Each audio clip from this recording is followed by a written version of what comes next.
예, 오늘 오신 모든 분들을 환영합니다. 예, 이제 곧 봄이 오는데요. 예, 환영의 뜻으로 제가 꽃을 준비했습니다. 이제 오늘은 이제 화석들의 증언인데요. 창조와 대홍수 심판의 증거들, 화석입니다. 지난번에 그 그랜드 캐년 이야기할 때 함께 보았던 성경 말씀인데 오늘 다시 한번 보려고 합니다. 여호수아 4장 6절 함께 한번 읽으시겠습니다. 시작. 이것이 너희 중에 표징이 되리라. 후일에 너희 자손이 물어 가로되 이 돌들은 무슨 뜻이뇨 하거든. 지난번에 잠깐 말씀드린 대로 이스라엘 사람들이 이집트를 탈출을 해서 이 광야 생활을 끝낸 후에 드디어 이제 가나안 땅에 들어갑니다. 근데 이제 하나님이 약속하신 그 가나안 땅 들어가기 직전에 요단강이 이렇게 가로막고 있는데 성경 기록을 보면은 그 요단강이 추수할 시기가 되면은 물이 많아져서 이 언덕에 넘치는 이제 홍수가 일어난다고 되어 있습니다.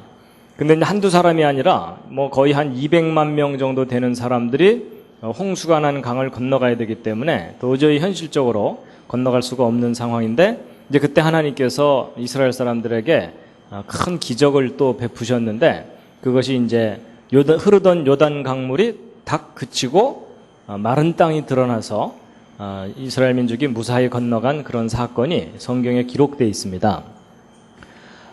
이제 건너가고 나서 여호수아가 그 백성들의 그 대표들에게 이 강 바닥에 있던 돌 12개를 바깥으로 꺼내 가지고 나와라. 그리고 한쪽에 쌓아놔라. 그리고 나중에 후손들이 도대체 이 돌이 무슨 뜻이냐 이렇게 물어보거든 설명을 해주라는 거거든요. 다시 한번 4장 6절 7절 함께 한번 읽으시겠습니다. 시작. 이것이 너희 중에 표징이 되리라. 후일에 너희 자손이 물어 가로되 이 돌들은 무슨 뜻이뇨 하거든 그들에게 이르기를 곧 언약궤가 요단을 건널 때에 요단물이 끊어졌으므로 이 돌들이 이스라엘 자손에게 영영한 기념이 되리라 하라. 나중에 후손들이 이 돌들이 무슨 뜻이냐 이렇게 물어보거든 뭐라고 대답을 하라는 겁니까?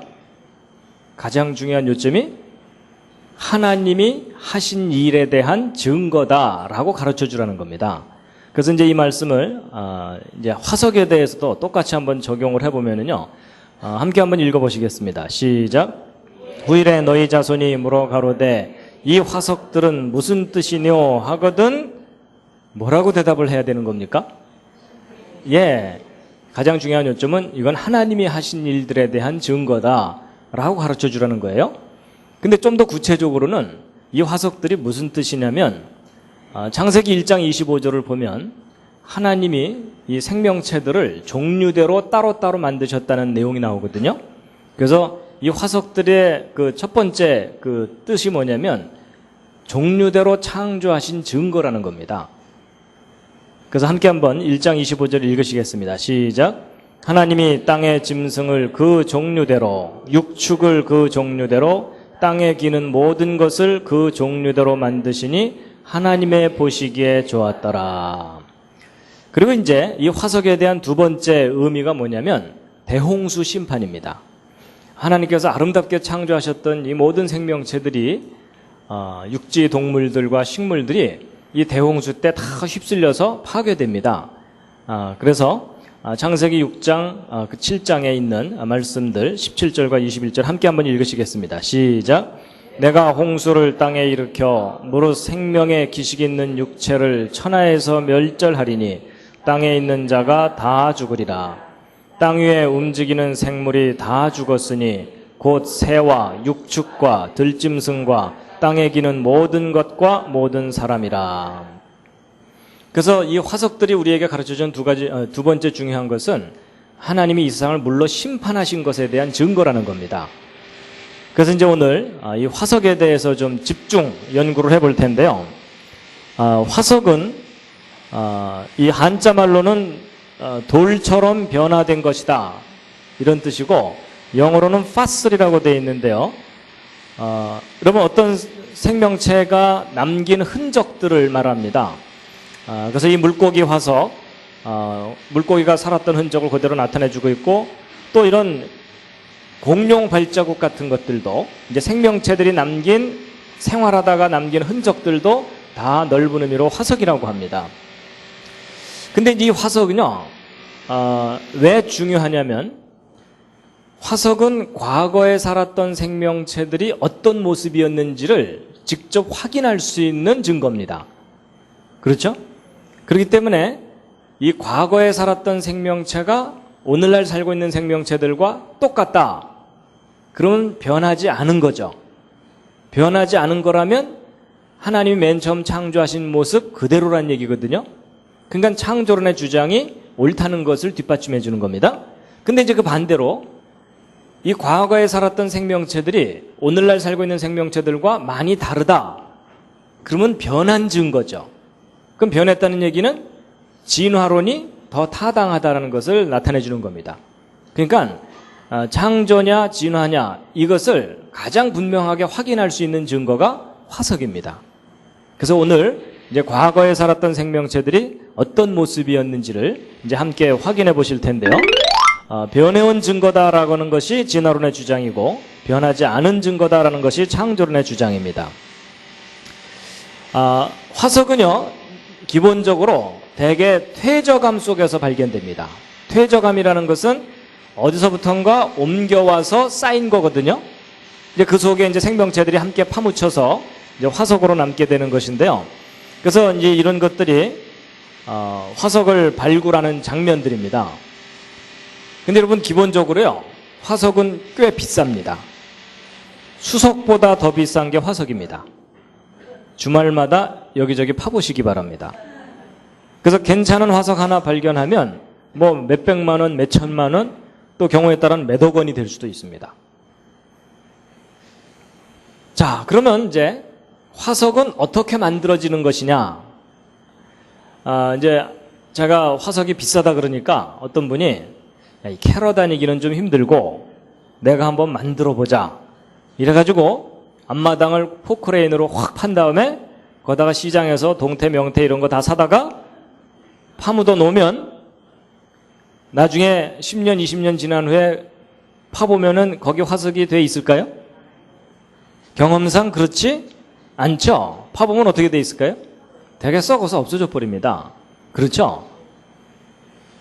그렇다면 화석은 이 보통의 일반적인 상황에서는 잘 안 만들어지는 거라는 겁니다.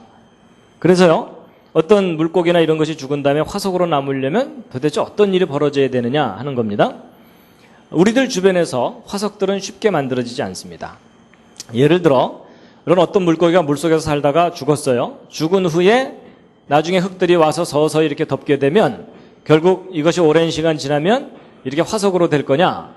그렇지가 않습니다. 여러분, 만약에 이런 식으로 화석이 되는 거라면 지금 현재 한강, 낙동강 그 밑바닥에는 화석으로 가득 차 있어야 됩니다. 근데 오히려 강 밑바닥에는 화석이 하나도 없습니다. 그래서 화석은 이렇게 보통의 이런 일상적인 상황에서 느린 퇴적으로 만들어지는 게 아닙니다. 그럼 이제 어떻게 되는 거냐? 그냥 어느 날 갑자기 얘가 애구애구 이러면서 파묻혀야 화석이 되는 겁니다. 그래서 대개 화석들은요, 갑작스럽게 매몰이 돼서 파묻혀가지고서 화석이 됐다는 것을 나타내주고 있는데, 그래서 이제 그런 예를 실제 한번 이제 보시게 될 텐데요.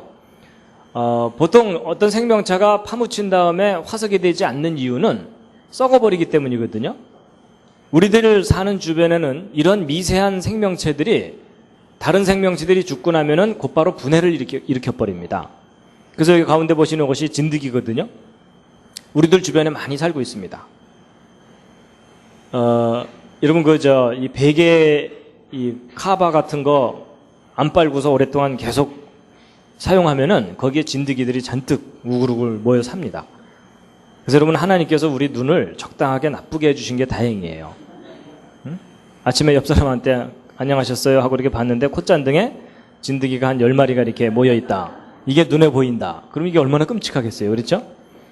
그래서 어쨌든 이런 미세한 생명체들이 우리들 주변에서 다른 생명체들을 계속 분해시킵니다. 그래서 이 어떤 생명체가 죽은 후에 부패와 분해를 겪지 않고 화석화가 되려면 어떤 특별한 상황이 필요하거든요.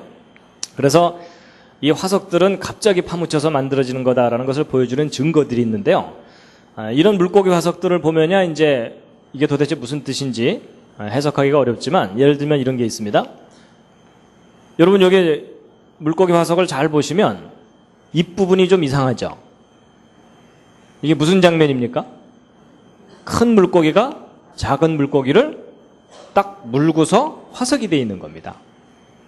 무슨 상황? 안타까운 상황.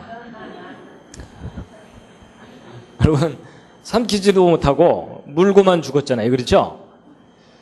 근데 이제 이거 보시면서 야, 참 그 신기하다 이렇게만 생각할 게 아니고, 어떻게 하면 이런 장면으로 화석이 남을 수 있을까, 이걸 좀 해볼 필요가 있습니다.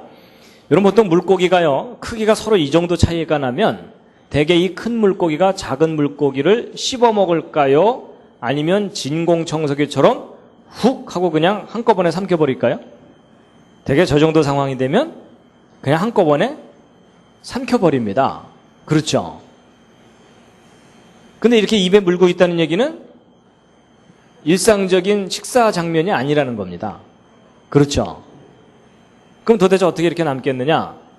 아마도 이 두 물고기가 한꺼번에 파묻히는 와중에 옆에 조그만 물고기 하나가 있으니까 넌 또 뭐야? 뭐 이러면서 그냥 물고서 그대로 파묻혀서 죽은 게 아닌가, 그래서 화석이 된 게 아닌가라고 봐야 된다는 겁니다. 그렇죠? 아니면 말고입니다. 근데 이제 여러분, 이런 것이요, 뭐 전 세계적으로 땅 하나 발견되는 게 아니고, 자주는 아니지만 가끔 가다가 이런 장면들이 발견되는데요. 여러분, 그런 장면들이 곳곳에서 이렇게 발견이 됩니다. 보세요, 이 황당한 표정. 그 얘네들이 이제 입에 물고만 죽었으니까 좀 황당한 표정인데, 비교적 좀 행복한 상황도 있습니다. 여기 보시면요, 큰 물고기가 작은 물고기를 먹고서 죽었어요. 뱃속에 들어 있습니다.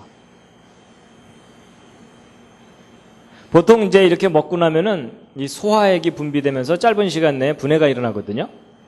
그죠? 뭐 몇 시간 이내에 다 분해가 될 텐데, 그 속에 들어있는 것이 거의 원형 그대로 남아있다는 얘기는 쟤도 갑작스럽게 파묻혀서 화석이 된 거다라는 그런 것을 나타내주고 있습니다. 그리고 이제 지난번에 공룡 이야기할 때 잠깐 보신 건데, 이 왼쪽 공룡이 오른쪽 공룡의 앞다리를 물고서 화석이 되어 있는 장면입니다. 이것도 생각해보면 이 왼쪽 공룡이 오른쪽 공룡 앞다리를 딱 물고 나서 생각을 바꿔갖고 그냥 이대로 화석이 돼버릴까? 뭐 이런다고 저런 장면이 만들어질 수가 없습니다. 그렇죠? 그래서 역시 이것도 이 두 마리가 한꺼번에 그냥 파묻히는 그런 상황 속에서 그대로 그냥 얼어붙은 듯이 화석이 된 게 아닌가 하는 겁니다. 그리고 이제 보통 동물이 죽고 나면요, 이 내장이나 이런 기관들은 되게 아주 빠르게 부패와 분해가 일어나 버립니다. 근데 여기 있는 이 공룡, 이 심장이나 이런 것들의 위치가 그 흔적으로 이렇게 확인되는 것으로 보아서 아주 빠르게 화석화가 된 것을 나타내주고 있습니다. 그 다음에 이것은 이제 그 물속에 사는 이 어룡의 일종인데요. 익티오사우루스라고 하는 겁니다. 근데 여기 보시면은 이 어미가 있고 어미 뒤에 새끼 한 마리가 이렇게 붙어 있죠. 이게 둘이 헤엄치고 있는 장면이라기보다는 이것을 이제 분석한 사람들이 이것은 아마 이 어미가 새끼를 조기 분만한 장면이라고 보고 있습니다. 그러니까 새끼를 벤 상태에서 어미가 자기가 죽을 상황이 되면 이 새끼를 어떻게 해서든지 살리기 위해서 그냥 분만을 해버리는 이제 그런 상황일 것이다라고 보고 있거든요. 그래서 이것도 역시 어미가 갑자기 죽게 되는 그런 상황을 나타낸 것이다라고 보고 있고요. 그 다음에 이제 여기 있는 이 어룡도 마찬가지인데, 이 어미가 뱃속에 5마리 새끼를 벤 상태로 화석이 되어 있습니다. 근데 이 5마리의 새끼의 그 뼈들이 이렇게 분명하게 확인이 되거든요.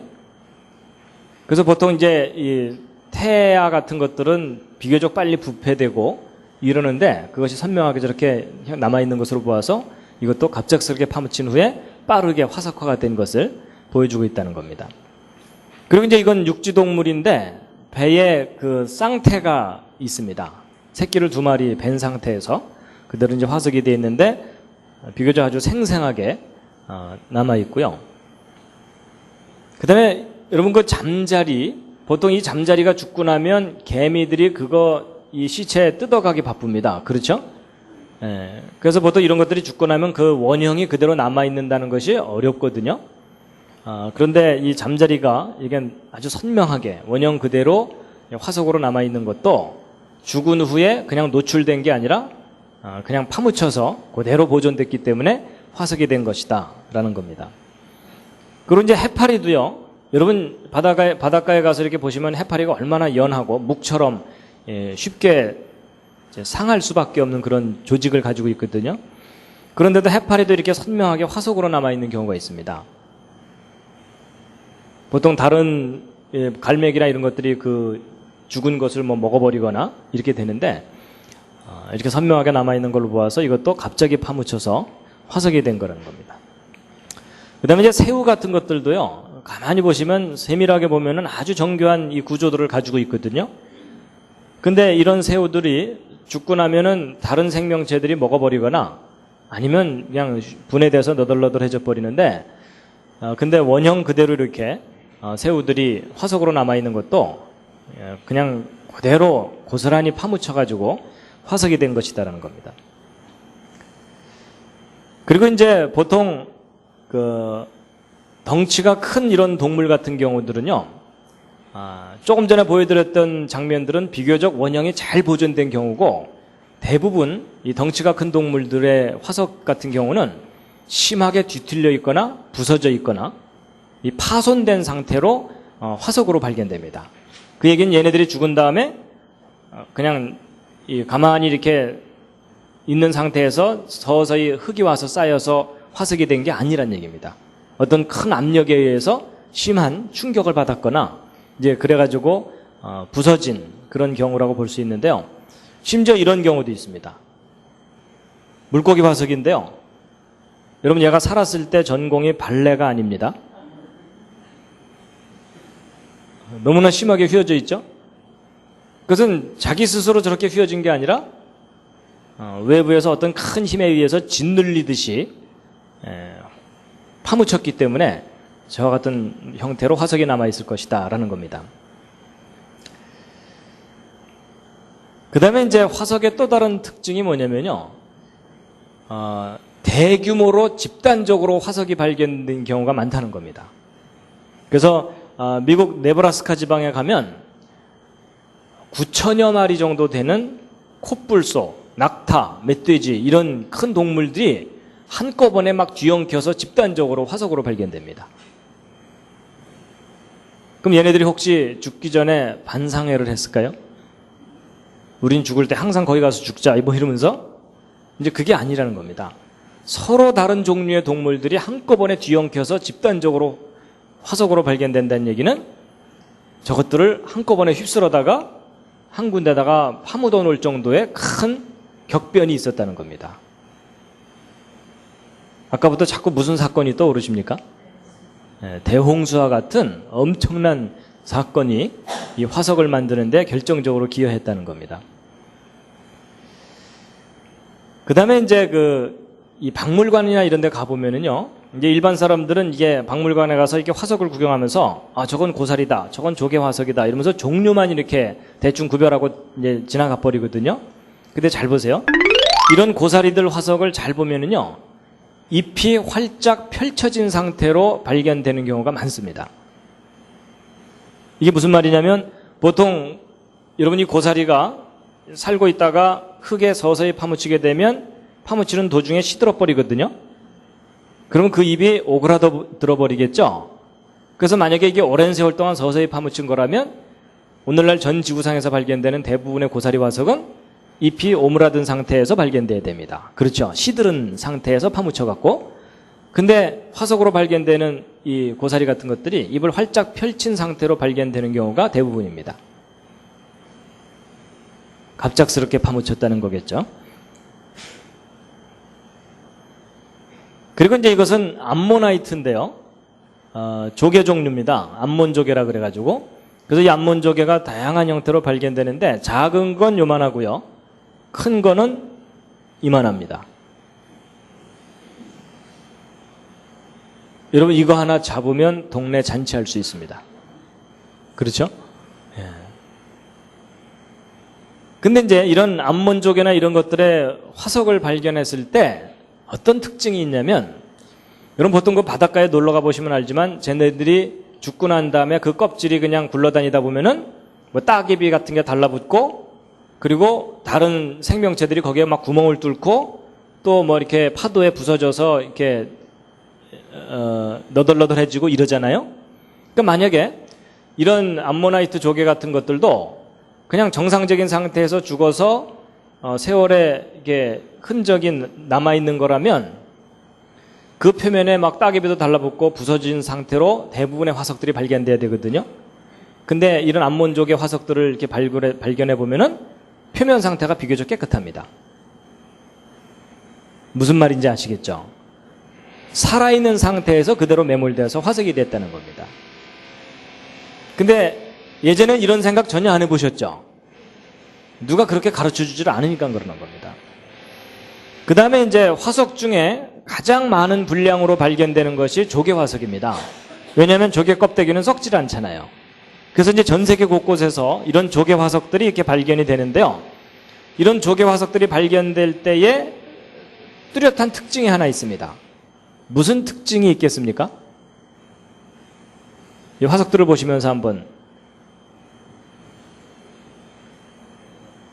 뭐냐면 이 조개들이 되게 이게 그 이메페라 그래가지고 껍데기가 양쪽에 두 개가 있어갖고 이렇게 딱 닫혀 있잖아요. 근데 이 조개들이 되게 입을 딱 다문 상태로 화석이 돼 있다는 겁니다. 여러분 그 바닷가에 놀러 가보시면 알지만 조개들이 죽고 나면은 요 두 개의 껍데기를 연결하는 부분이 쉽게 이제 썩어버리기 때문에 이 두 개가 따로따로 너덜너덜해지죠. 그러니까 만약에 이 조개들이 오랜 세월 동안 죽은 후에 파묻혀서 화석이 된 거라면 오늘날 전 세계에서 발견되는 화석들의 90% 이상은 이 껍데기가 따로따로 떨어진 상태에서 화석으로 발견돼야 됩니다. 그렇죠? 근데 조개 화석의 거의 절반 이상이 입을 딱 다물고서 화석이 돼 있다는 겁니다. 무슨 말인지 이해가 되시죠? 살아있던 상태에서 그대로 파묻혀서 화석이 됐다는 겁니다. 뭐 삼엽충도 이렇게 똘똘똘 말려서 화석으로 발견되고요. 자, 그래서 결국 어떤 생명체가 죽은 후에 화석으로 변할 것이냐 아니면 썩어서 없어져 버릴 것이냐 하는 건데, 썩어서 없어져 버리지 않으려면 어떤 상태가 돼야 화석이 된다고요? 갑자기 파묻혀서 부패와 분해가 정지돼야만 화석이 된다는 겁니다. 그래서 이제 대부분의 화석들이 갑자기 파묻혀서 화석이 됐다는 것에 대해서 이제 확인을 시켜드렸고요. 자, 두 번째 이제 화석화에 걸리는 시간인데요. 여러분 보통 이런 나무들이요, 이 통째로 이 돌덩어리로 변해서 저렇게 화석으로 발견되거든요. 그러면 이제 일반 사람들이야 신기하다 이렇게 생각하지만 이제 과학자들은 어떻게 저렇게 화석이 될까를 연구를 하게 됩니다. 그럼 이제 보세요. 여러분 이 나무가 통째로 이렇게 단단하게 화석이 되려면 이 바깥에서부터 광물질이 침투해 들어가야 되거든요. 그런데 한번 생각해 보세요. 이 광물질이 바깥에서부터 침투해 들어가면 바깥에서부터 딱딱해지겠죠. 맞죠? 바깥에서부터 딱딱해지면 바깥이 단단해지면은 그 안쪽으로 광물질이 침투해 들어가는 것이 점점 어려워지겠죠. 그러니까 이 내부까지 완전히 이 바위덩어리로 변하려면은 저게 엄청난 오랜 세월이 걸려야 바위덩어리로 변할 것 같은 그런 생각이 들잖아요.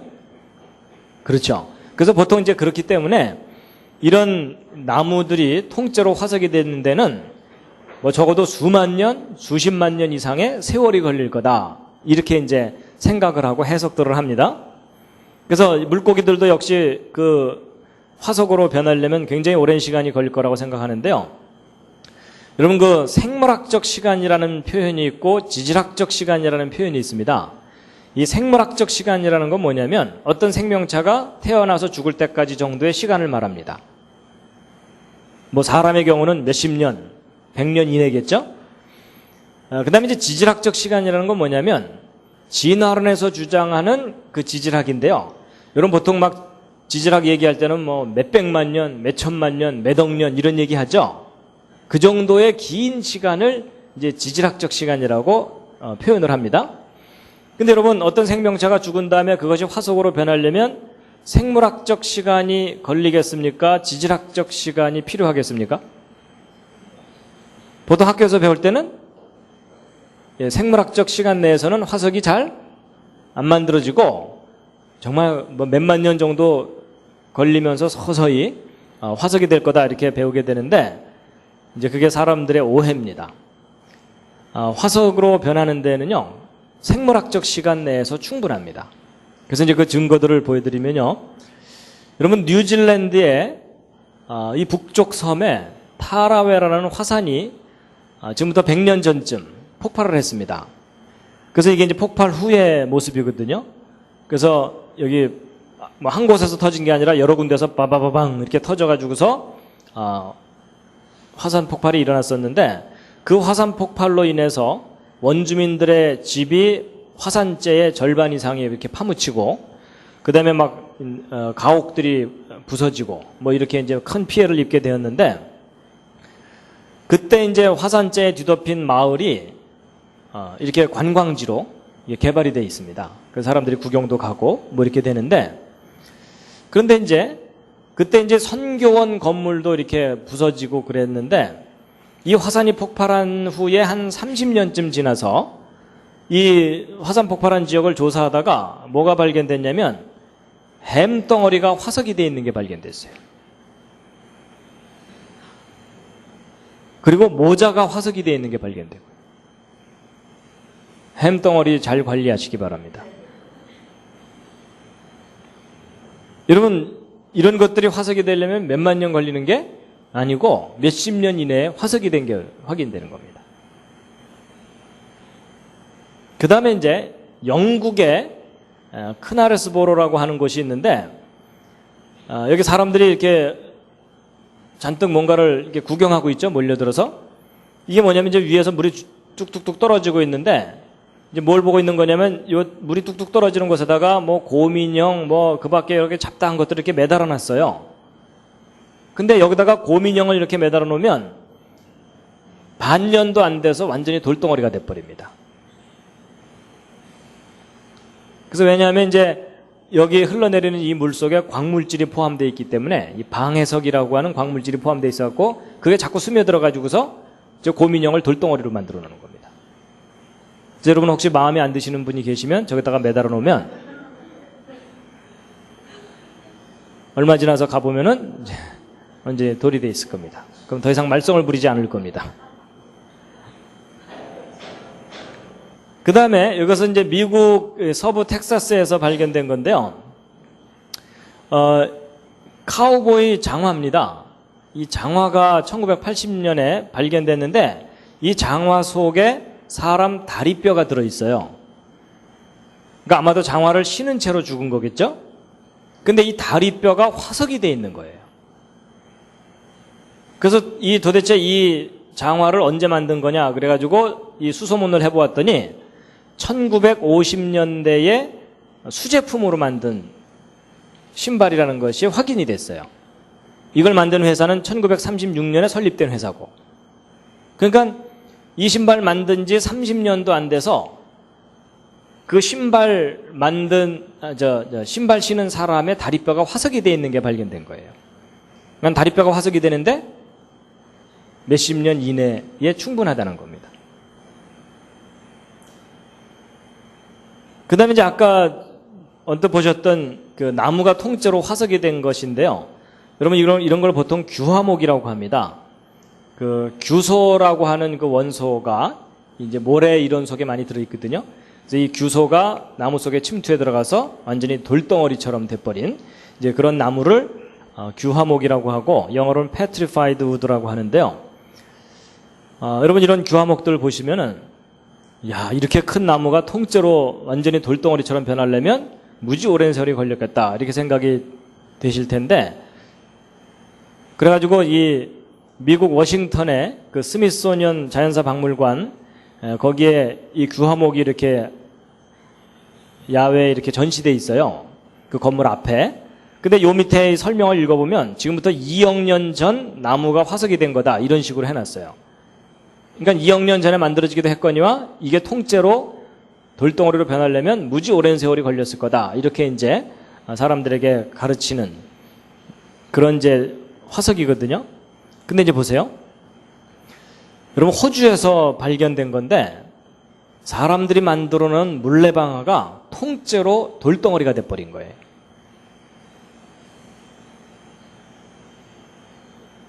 그러면 이 물레방아가 구석기 시대 물레방아냐? 아닙니다.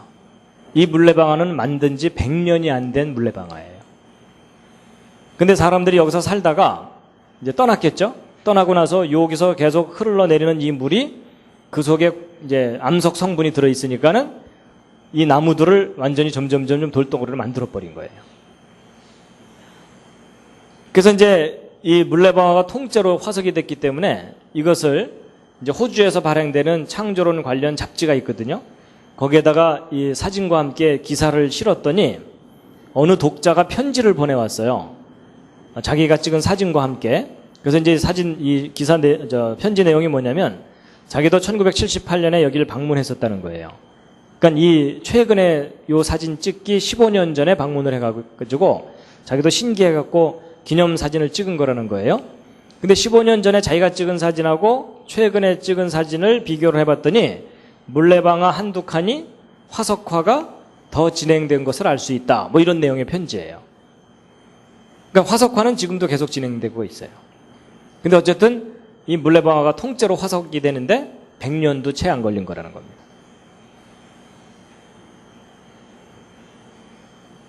그래서 우리는 보통 이런 거 돌덩어리 나무가 완전히 화석이 된 거 보면 막 오 장구한 세월 이러잖아요. 그럴 이유가 전혀 없다는 거예요. 그러니까 우리가 하도 그 진화론 교육을 받다 보면 막 몇 억 년이라는 단위에 익숙해져 갖고 당연히 저런 것들이 그렇게 오래 걸렸겠거니 이렇게 생각하는데 아닙니다. 그 다음에 이제 오렌지가 화석이 된 게 발견되기도 했어요. 근데 이 지역에서 오렌지를 재배하기 시작한 것은 100년이 채 안 돼요. 그러니까 100년 이내에 오렌지가 화석이 된 것도 발견돼요. 그래서 이제 지금 몇 가지 증거를 보여드린 바로는 어떤 생명체가 죽은 후에 화석으로 변하는데 생물학적 시간이면 충분하다, 아니면 지질학적 시간이 반드시 필요하다?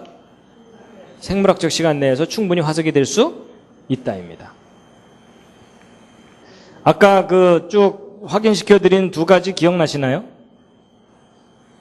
예, 들을 땐 뭐 이해가 되는 듯 하는데 지나고 나면 아무것도 정리가 안 되는 안타까운 상황입니다.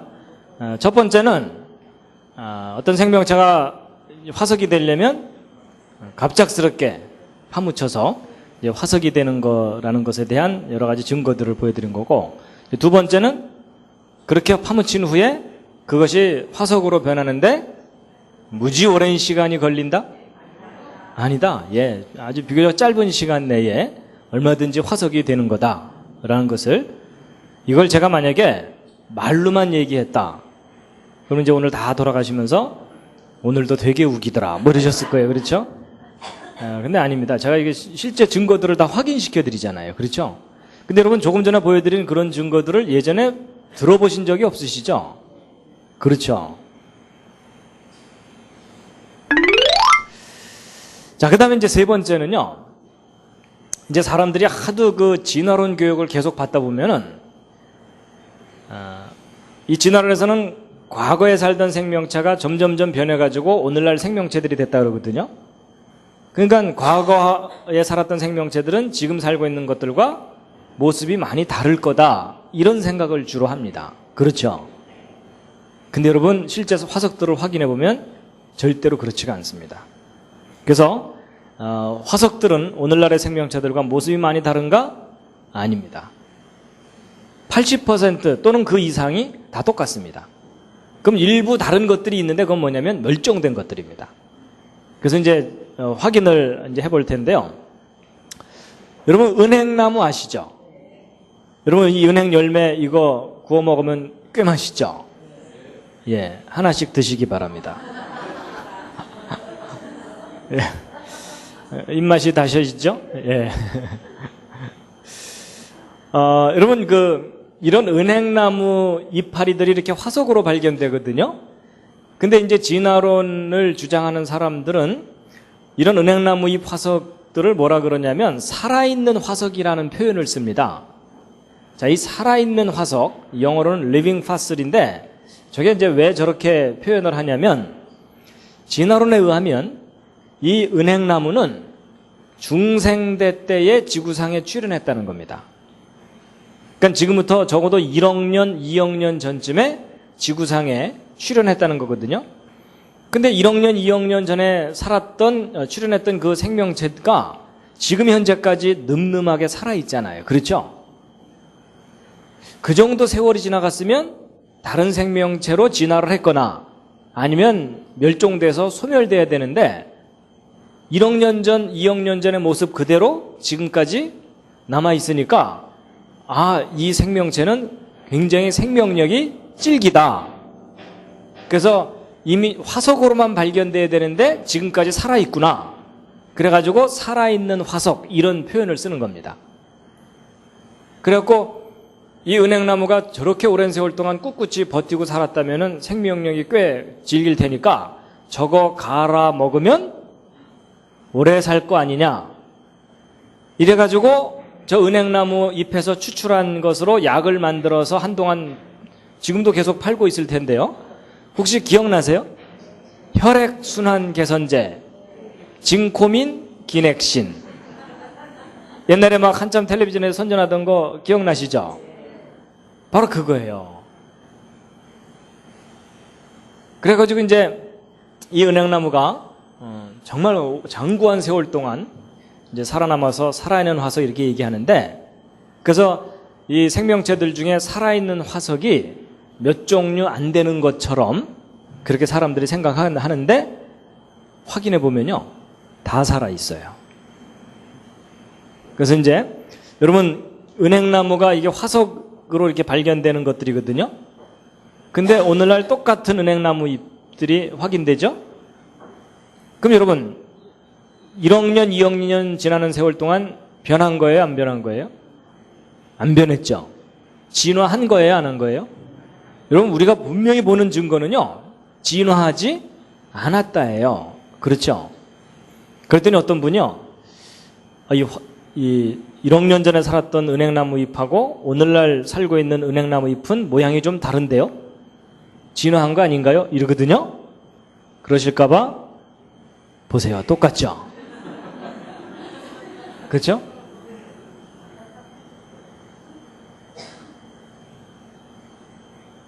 그러니까 뭐 1억 년, 2억 전에 살았다는 거나 지금 살고 있는 거나 똑같아요. 변했다, 변하지 않았다? 변하지 않았다예요. 은행나무만 그런 게 아니고 여러분 플라타나스 아세요? 여러분 요거 열매 요거 띄어갖고서 요거로 머리 때리면 되게 아프죠? 어린 시절에 추억이 있으시지 않으십니까? 짓궂은 사내 아이들이 저거 가지고 다니면서 때리고. 근데 이 플라타나스도 종류가 다양해요. 그 이파리 모습이 이렇게 다양합니다. 근데 이렇게 다양한데 화석으로도 역시 다양한 종류의 이파리들이 똑같이 발견돼요. 뭐 어느 쪽이 더 원시적이고 어느 쪽이 더 진화된 거다 이런 게 아니에요.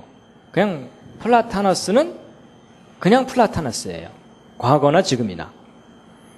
그리고 단풍잎, 가을에 단풍이 들면 참 아름답고 멋있는데요. 단풍나무 잎들도 화석으로 발견되는 거나 오늘날 살고 있는 거나 똑같습니다. 그냥 단풍나무 잎이에요. 그리고 풍나무라는 게 있어요. 이 풍나무 화석으로 발견되는 것과 오늘날 살고 있는 것 비교해보면 그냥 똑같은 풍나무고요. 그 다음에 야자수 이파리도 화석으로 이렇게 발견이 되는데 역시 오늘날 살고 있는 것과 똑같고, 그 다음에 밤나무도 화석으로 발견되는 거나 오늘날 살고 있는 거나 똑같고, 너도 밤나무도 똑같아요. 그 다음에 굴피나무라고 하는 것도 화석이나 오늘날 살고 있는 거나 똑같고요. 버드나무도 화석이나 오늘날 살고 있는 거나 똑같고, 자작나무도 자작나무고, 목련도 그냥 목련이고, 달에도 똑같이 발견되고, 오리나무도 똑같이 화석으로 발견되고, 포플라도 마찬가지고, 느티나무도 마찬가지고, 물부추 물소리라고 하는 것도 마찬가지고, 사사프라스라고 하는 것도 똑같이, 고사리도 그냥 고사리고, 화석이나 오늘날 살고 있는 거나 다 똑같아요.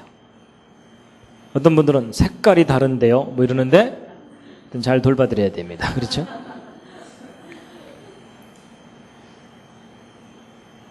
여러분, 화석이나 오늘날 살고 있는 거나 다 똑같아요. 그리고 이제 이건 울레미 파인이라고 하는 건데요, 이 화석으로만 발견되었었던 거였어요. 그래서 이것이 화석으로 발견됐을 때는요, 수백만 년 전에 멸종됐다 이런 식으로 얘기를 했었거든요. 그래서 진화할 때 수백만 년 전에 존재했었던 건데 진화 도중에 멸종한 거다 이런 식으로 알려졌었는데, 그 화석과 똑같은 게 오늘날 지구상에 살고 있는 게 확인되고 있는 거예요. 중요한 사실은 수백만 년 전에 살았다는 거나 지금이나 똑같아요. 그 다음에 이제 여러분, 호박 아시죠? 이 먹는 호박 말고 이 보석 종류에 해당되는 준보석이라고 하죠. 이 호박은 나무의 진액이나 이런 것들이 굳어져 가지고 이제 변형이 돼 가지고 생긴 건데, 그곳에 이제 곤충들 같은 것들이 막 함께 들어가 가지고서 이제 굳어져서 그 속에 이제 곤충들도 이렇게 발견이 되고 그러거든요. 여러분, 보통 그 곤충들은요, 진화론에 의하면 그 진화 순서상 무척추동물이기 때문에 척추동물 이전에 먼저 존재했었다고 하는 거거든요. 그러니까 이런 것들에 이제 호박 속에 들어있는 저런 곤충들은 보통 연도를 매길 때 뭐 몇백만 년, 몇천만 년 전에 지구상에 살았었던 곤충들이다 이런 식으로 이제 하는 것들이에요. 그래서 이것도 역시 호박 속에 개미가 이렇게 들어가 있는 건데, 이런 것들은 하여튼 뭐 보통 박물관에 전시되면은 몇백만 년, 몇천만 년 전 개미예요. 근데 여러분, 그 개미와 똑같은 개미가 오늘날 살고 있어요. 얘하고 좀 인터뷰를 좀 해봐야 돼요. 넌 좀 어떻게 진화를 했냐? 근데 똑같아요. 개미 종류 중에 이런 종류도 있어요. 이건 좀 이상하게 생긴 개미죠? 그래가지고요, 이게 이제 카리브해 그 주변에서 발견되는 호박 속에서 발견되는 개미인데, 이 네모난 부분하고 동그란 부분하고 어느 쪽이 머리일 것 같습니까? 예, 네모난 쪽이 머리 부분입니다. 예, 그런데 이런 호박 속에 들어있는 이상하게 생긴 이런 개미, 연대는 대략 지금부터 2,500만 년 전에서 4,000만 년 전쯤 지구상에 살았었던 개미다. 그리고 좀 이상하게 생긴 개미라서 상당히 원시적인 개미처럼 보이시죠? 그래서 사람들은 이런 거 박물관에 가서 보면서 와, 옛날에는 참 희한한 개미가 살았었나 보네 이러는데, 똑같은 게 살고 있는 게 잡혔어요. 아니, 수천만 년 전에 살았다고 하는 개미나 오늘날 살고 있는 개미나 똑같아요. 그럼 혹시 이 개미들은 고집이 셌을까요? 딴 건 다 진화해 가고 있는데 얘네들만 우리는 절대 진화하지 말자 이러면서 수천만 년 동안 남아 있었겠냐는 거죠. 근데 여러분, 왜 이런 일이 벌어지냐면, 여러분, 지구가 이렇게 있으면 지구 이쪽에 살고 있는 사람들은 화석만 보는 거예요. 지구 이쪽에 살고 있는 사람은 살아있는 개미만 보고 사는 거고, 그러니까 서로 그 사실을 모를 때는 지구 이쪽에 살고 있는 사람은 호박 속에 들어있는 거 이상한 개미를 보면서 야, 이게 수천만 년 전에 지구상에 살았던 이 개미들의 조상인가 봐 뭐 이런 식으로 해석을 하고 있는 거고, 이 반대쪽에 살고 있는 사람은 뭐 저런 개미가 자기들 주변에 늘 있으니까 저런 개미도 있구나 이러면서 그냥 평범하게 생각하면서 사는 거예요. 근데 이제 오늘날은 인터넷이 발달했기 때문에 양쪽에서 서로 인터넷에다가 사진을 올려놓은 것을 한꺼번에 어떤 사람이 볼 수가 있잖아요. 그렇죠? 근데 확인해 봤더니 수천만 년 전에 살았다고 해석되는 개미나 오늘 살고 있는 개미나 똑같은 거예요. 그러면 결론은 뭐예요? 진화하지 않았다는 증거예요. 이런 화석은요, 진화하지 않았다는 것을 너무나 강력하게 알려주고 있어요.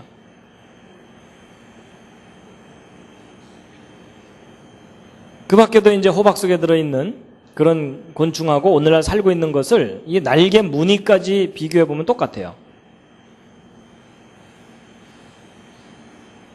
근데 부채벌레목에 해당되는 곤충인데 이 도미니카에 있는 그 호박 속에 들어있는 것이나 중아메리카 그 지역에 있는 이 오늘날 살고 있는 거나 똑같아요. 그래서 이제 독일의 하겐이라고 하는 곳에 홍수 지질학에 관한 그 전시물들이 이렇게 있는데, 여기 요아킴 쉐븐이라고 하는 그 독일의 그 고생물학자입니다. 이분은 창조를 믿는 사람이어서 사람들에게 이제 무엇을 알려주냐면 과거에 살았던 생명체들이 오늘날 똑같은 게 살고 있다는 것을 이렇게 비교를 하면서 사람들에게 알려주는 거예요. 하도 사람들이 진화론에 찌들어가지고서 과거에 살았던 생명체는 지금 살고 있는 것과 너무나 다르다고 자꾸 생각을 하니까 그게 사실이 아니라는 것을 알려주기 위해서 평생 동안 계속 화석으로 발견되는 것을 오늘날 똑같은 게 살고 있다는 것을 알려주는 거예요. 그래서 이분의 주제는 똑같아예요. 똑같아. 과거나 지금이나 똑같은 모습 그대로 살고 있다는 것을 알려주는 건데, 여러분 여기 보시면은 벌레가 보이세요? 언뜻 나뭇가지처럼 보이죠? 근데 이게 바로 벌레거든요. 꼭 나뭇가지처럼 생긴 벌레인데 이걸 대벌레라고 합니다. 그래서 얘네들이 거의 움직이지 않고 나뭇가지처럼 있다가 자기가 필요할 때만 움직여요. 근데 이 대벌레 종류들도 화석으로 그대로 발견돼요. 얘네들도 결코 진화하지 않았어요. 나방 종류도 화석이나 오늘날 살고 있는 거나 그냥 나방이고, 나비도 그냥 나비고, 벌도 화석이나 오늘날 살고 있는 거나 똑같이 그냥 벌일 뿐이고, 그 밖에 바퀴벌레도 똑같이 그냥 바퀴벌레예요. 바퀴가 진화돼서 바퀴벌레가 된 게 아닙니다. 그 다음에 이제 이 전갈파리라고 번역해야 될 것 같은데, 스콜피언 피쉬 플라이라 그래서 이 꼬리에 전갈꼬리 같은 것이 있는 파리 종류예요.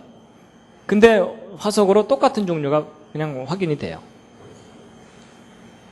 모기도 역시 과거의 모기나 지금 모기나 똑같이 모기고, 벼룩도 그대로 화석으로 발견되고, 거미도 거미고, 잠자리도 잠자리고. 여러분 오늘 강의는 누구도 와서 할 수 있겠죠? 그렇죠? 저 대신 누가 좀 하실래요? 계속 거미도 거미고 뭐 이러면 되거든요. 1시간 내내 이러면 됩니다. 그 다음에 이건 이제 그 올챙이 새우라고 이름 붙인 건데, 올챙이처럼 생겼는데 새우 종류라는 겁니다. 근데 이게 이제 과거에 이게 화석으로만 이렇게 발견됐었어요. 그래서 진화론을 주장하는 사람들이 2억 년 전쯤 지구상에 살았었던 좀 특이한 새우다. 올챙이 비슷하게 생긴. 그래서 이거 화석 발견된 것을 박물관에 전시해놓고 막 2억 년 전 이렇게 한 거예요. 근데 여러분 오늘날 똑같은 게 살고 있어요. 스웨덴, 헝가리 좀 더 숨어 있지. 발견됐어요. 근데 2억 년 전 살았다는 거나 지금 살고 있는 거나 똑같은 종류예요. 근데 여러분 이게 한국에서도 살고 있는 게 확인이 되고요. 그래서 좀 깨끗한 상태로 사진을 찍은 건데 참 신기한 모습을 하고 있죠. 그 다음에 이제 이 민물새우 종류인데, 이것이 화석으로만 발견됐을 때는 유럽과 북아메리카 쪽에서 화석으로만 발견됐을 때는 2억 1,500만 년 전에서 3억 5천만 년 전 고생대 페른기와 석탄기의 암석들 속에서 발견되던 민물새우 종류다. 이런 식으로 알려졌던 건데, 오늘날 호주 아래쪽에 이 태즈메니아 섬이라는 섬이 있거든요. 이 섬에 산 개울에서 살고 있는 게 이렇게 확인이 된 거예요. 근데 2억 년 전에 살았던 동물이나 지금이나 똑같아요. 그 밖에 뭐 개도 개고 가재도 가재고 해마도 역시 똑같은 해마의 모습으로 화석으로 발견돼. 해파리도 아까 이건 확인했고요. 불가사리도 그냥 불가사리고, 뭐 살라멘더라고 하는 것도 있어요. 좀 특이하게 생긴 거죠. 근데 역시 똑같이 화석으로 발견되고, 달팽이도 달팽이고 조개 종류도 마찬가지고, 거북이도 거북이, 개구리도 개구리, 악어도 악어, 투아타라도 투아타라, 뱀도 그냥 뱀이에요. 박쥐도 박쥐고. 그 다음에 이건 이제 지난번 공룡 이야기 할 때 보여드렸던 건데, 공룡 화석 잔뜩 발견된 그런 지대, 그러니까 이 고생대 전형적인 퇴적층 속에서, 중생대죠. 중생대 공룡 살았다는 시대의 퇴적층 속에서 사람 뼈가 나온 거예요. 그렇죠? 결국 진화론에서는요, 막 수억 년 전부터 생명체들이 이렇게 현재까지 변해왔다고 자꾸 가르치거든요. 근데 확인해 보면 하나도 변한 게 없어요. 그 종류 그대로예요. 그래서 결국 쭉 확인시켜 드린 대로 화석들은 오늘날 살고 있는 생명체들과 모습이 많이 다르다고요? 아니에요. 그냥 종류대로 과거나 지금이나 똑같습니다. 그 다음에 이제 이거는요, 이 퇴적층 속에 나무들이 화석으로 이렇게 발견되는데, 희한한 거는 얘네들이 퇴적층 속에 이렇게 가로로 누워서 화석으로 발견되는 게 아니라 여러 개의 퇴적층을 관통해서 수직으로 화석으로 발견돼요. 자, 근데 이제 이런 것들은 이제 그 다지층 나무 화석이라고 하거든요. 여러 개의 지층에 걸쳐서 나무가 화석으로 돼 있다, 이런 뜻이에요. 근데 이제 이게 진화론을 주장하는 사람들한테는 심각한 문제를 일으켜요. 왜냐하면 보통 진화론적인 관점을 가진 지질학자들은 이 퇴적층이 뭐 30cm 쌓이는데 5,000년쯤 걸린다, 뭐 이런 식으로 해석을 하거나, 또는 뭐 1cm에 1,000년 걸린다, 이런 식으로 이 퇴적층이 만들어지는 속도를 아주 느리게 보고 있거든요. 근데 여기 왼쪽에 있는 이걸 보시면 이 사람 키와 비교해 볼 때 몇 배나 더 큰 나무잖아요. 이 나무가 여러 개의 퇴적층을 관통해서 수직으로 서 있는 거예요. 그럼 대략 한 60cm 정도 쌓이는데 1만 년쯤 걸렸다고 본다면 이거는 적어도 뭐 10만 년 가까이 세월을 관통하고서 화석이 돼 있는 거죠. 그럼 여러분 한번 생각해 보세요. 그럼 어떻게 이렇게 몇만 년의 세월을 뚫고서 나무가 화석으로 존재할 수 있느냐 하는 거예요. 이걸 어떻게 해석해야 돼요? 만약에 정말 이 퇴적층이 쌓인 게 몇만 년이 맞다면 이 나무는 어떻게 하고 있어야 돼요? 죽은 후에 썩지 않고 버티고 있어야 돼요. 그렇죠? 아마도 저 나무가 이제 기도를 해야 되겠죠, 하나님께. 주여, 저는 화석으로 남고 싶사옵나이다. 근데 아직도 저를 이 흙이 저를 파묻고 있지 않기 때문에 저를 좀 끝까지 버티게 하여 주시옵소서. 이런 다음에 한 10만 년을 기다렸다가 다 파묻히고 난 다음에 이제 화석으로 변해야 되는 거예요. 근데 그게 과연 현실적으로 가능하냐는 거죠. 또는 이 나무가 이 퇴적층 속에 와서 푹 박힌 걸까요? 근데 여러분, 이렇게 두꺼운 퇴적층 속에 저 나무가 자연 상태에서 푹 박힐 수는 없잖아요. 그렇죠? 그렇다고 누가 일부러 이렇게 푹 박아놨다는 흔적도 없고. 그럼 이게 무슨 말이냐면요, 이 퇴적층이 쌓이는데 몇만 년 걸린 게 아니라는 거예요. 지난번 그랜드 캐년 이야기할 때 퇴적층들이 짧은 시간 내에 순식간에 쌓인다는 거 확인시켜드렸죠? 결국 그동안 우리가 잘못 해석을 했던 거예요. 이 퇴적층이 굉장히 오랜 세월이 걸려서 쌓이는 것처럼, 그게 아니라 퇴적층과 나무가 한꺼번에 그냥 파묻힌 거라는 겁니다. 그래서 그동안 막 이런 퇴적층을 막 몇백만 년 동안 쌓인 거다, 이런 식으로 적어도 몇만 년 이상 걸려 쌓인 거다라고 주장했던 사람들에게 너무나 당황스러운 증거들이 이제 발견된 예입니다. 그 다음에 이제 사람들에게 이 지구가 굉장히 오래된 거다라는 생각을 하도록 만들었던 것 중에 하나가 동굴입니다. 동굴 구경 가보신 분 계시죠? 근데 동굴 구경 가보면 뭐 멋있기도 하지만, 희한하고 멋있기도 하지만, 그 동굴에 대해서 이 설명된 걸 읽어보면 뭐 이 동굴은 뭐 몇만 년 된 거라는 둥, 또는 몇백만 년 된 거라는 둥, 이런 얘기 합니다. 이제 동굴에 들어가 보시면은요, 이게 고드름처럼 이렇게 바위 암석이 이렇게 고드름처럼 주렁주렁 이렇게 자라고 있는데, 여러분, 위에서부터 고드름처럼 자라서 내려온 것을 종유석이라고 합니다. 근데 밑에서부터 자라 올라간 것들이 있죠. 이걸 뭐라 그럴까요? 별로 관심 없으시죠? 예, 이것을 석순이라고 합니다. 여러분 죽순 아시죠? 그죠? 대나무 밭에서 갑자기 죽순이 쭉 하고 올라오잖아요. 그래서 죽순과 비슷하다 그래서 이제 석순. 예.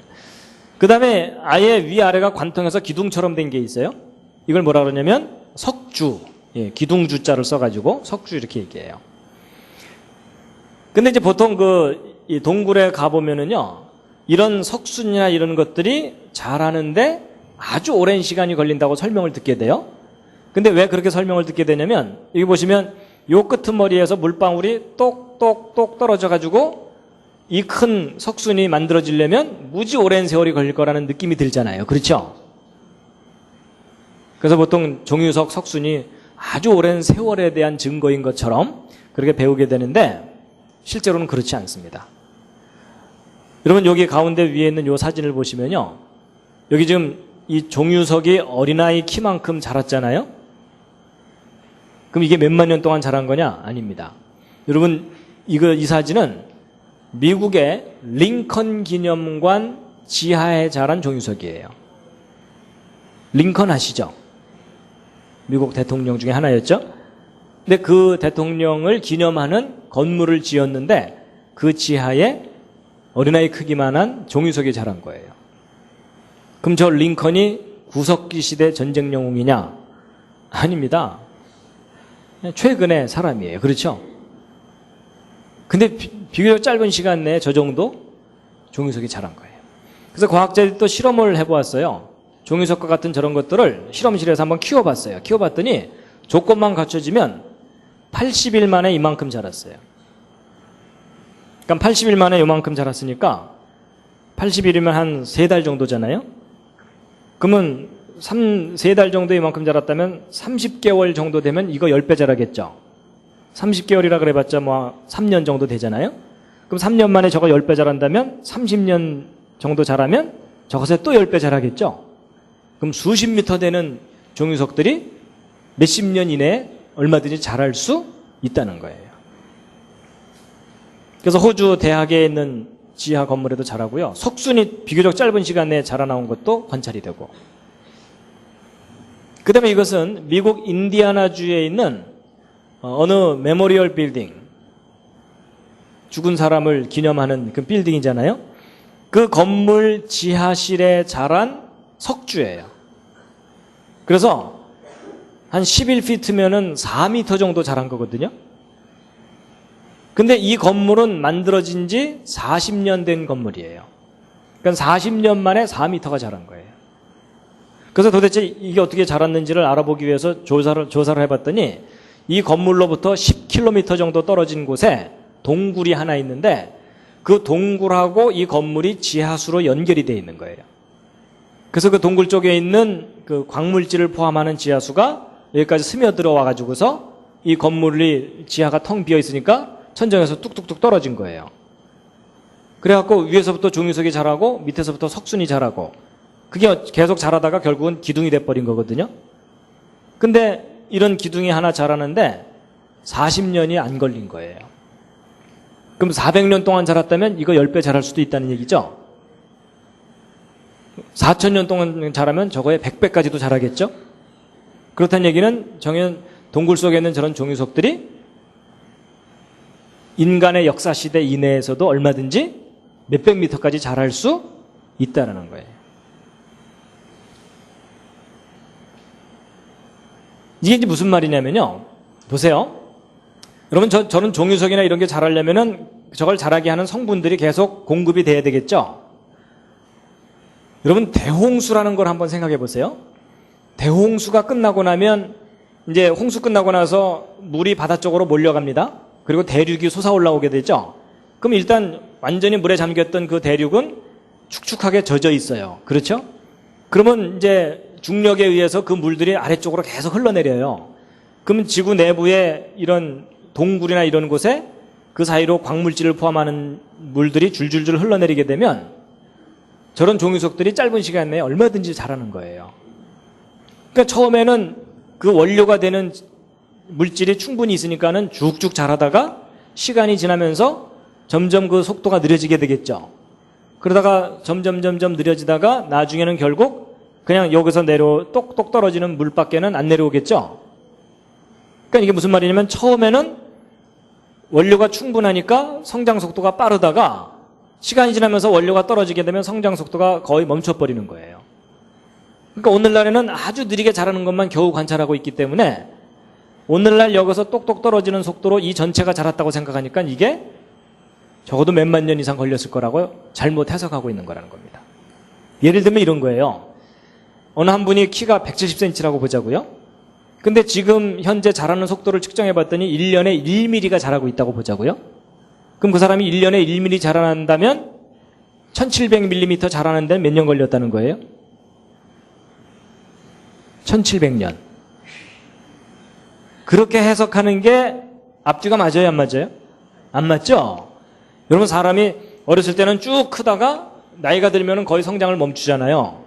그러니까 뒤늦게 성장이 멈춘 다음에 거의 아주 조금 자라는 그 속도를 가지고 이 사람이 여기까지 자라려면 1700년 걸렸다. 뭔가 잘못 해석하는 거라는 거 아시겠죠? 바로 그런 거예요. 이런 종유석들이 조건만 주어지면 짧은 시간에 얼마든지 자랍니다. 그래서 55년 된 광산 내부 그 터널에서 막 이렇게 주렁주렁 막 자라있는 것들도 확인되고, 그리고 심지어 이 석순 속에 박쥐가 파묻혀 있는 것도 발견돼요.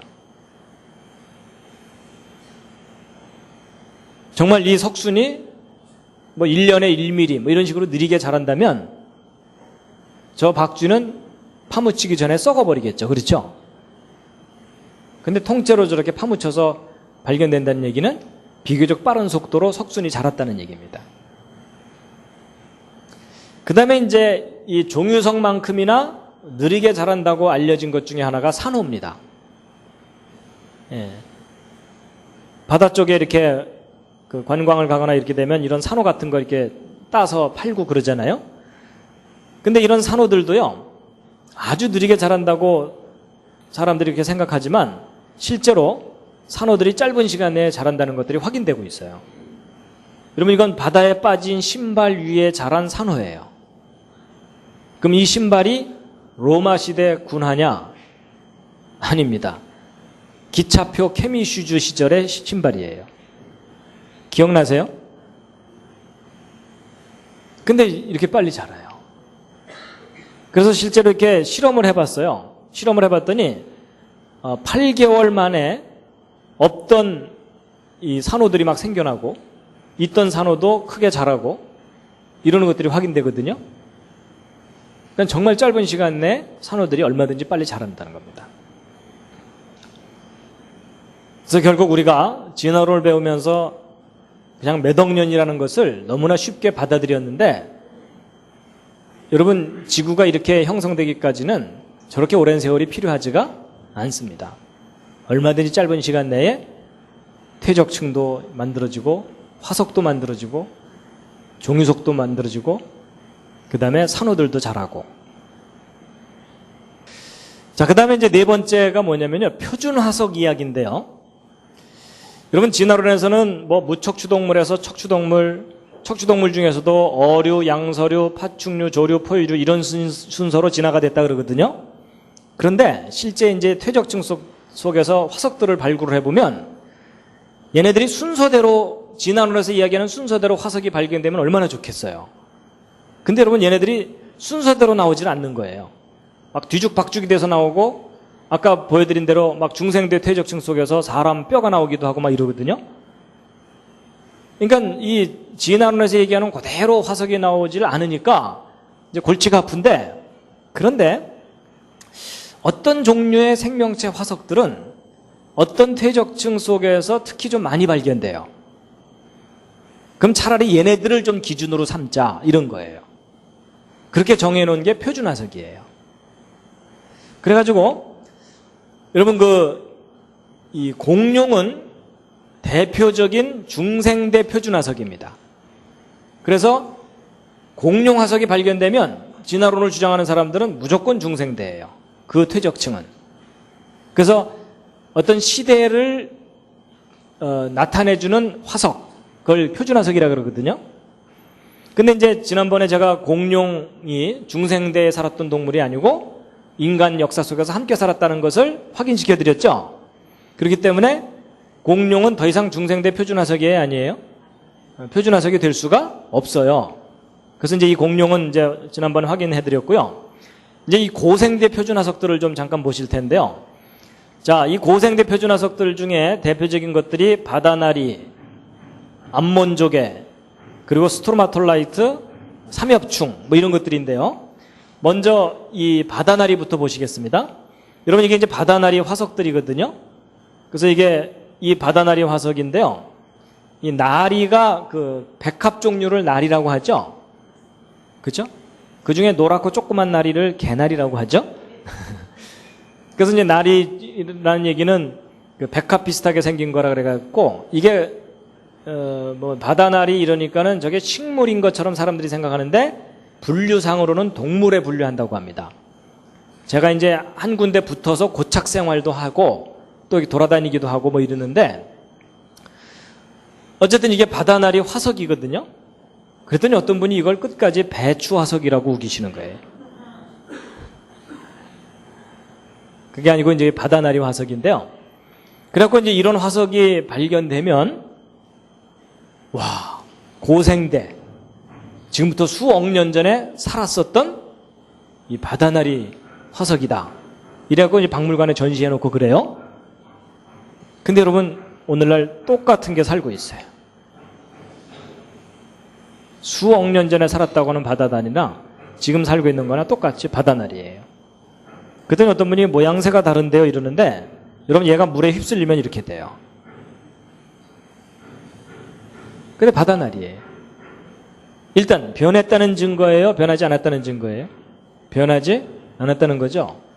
그리고 수억 년 전에 바다나리가 살았었다고 하는데 오늘날 똑같은 게 살고 있다는 얘기는 뭐 수억 년 전에 살았을지는 모르겠지만 그 이후로 계속 살아왔다는 얘기죠. 그렇다면 이거 화석이 발견되면 고생대 이렇게 말할 수가 있어요? 안 되죠.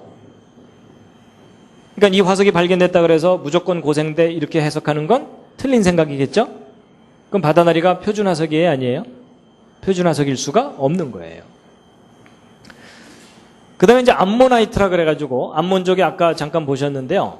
이 암몬조개의 사촌쯤 되는 것이 앵무조개라는 거예요.